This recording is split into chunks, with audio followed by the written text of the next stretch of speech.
मुल्क में कोरोना के केसों में लगातार इजाफा देखा जा रहा है। पिछले 24 घंटों के दौरान मुल्क भर में 17,18,000 अफराद का कोरोना टेस्ट किया गया, जिसमें से 41,383 अफराद कोरोना से मुतासिर पाए गए। महकमा सेहत की रिपोर्ट के मुताबिक कल एक ही दिन में कोरोना से 507 मरीजों की मौत की खबर है। 38,652 अफराद सेहतियाबी के बाद अस्पताल से घर पहुंचे। केरल और महाराष्ट्र में सबसे ज्यादा मामले देखे गए हैं। वहीं तेलंगाना में कोरोना के 691 नए मामले देखे गए। पिछले 24 घंटों के दौरान रियासत भर में कोरोना से 5 मरीजों की मौत हुई। कल एक ही दिन में रियासत भर में 1,14,260 अफराद का कोरोना टेस्ट किया गया, जिसमें से 691 अफराद कोरोना मुतासिर पाए गए।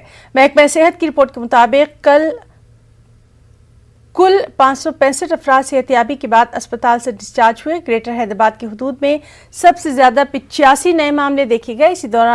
इसी तरह खम्मम में 56, करीमनगर में 55 मामले देखे गए। कामारेड्डी में एक भी केस दर्ज नहीं हुआ।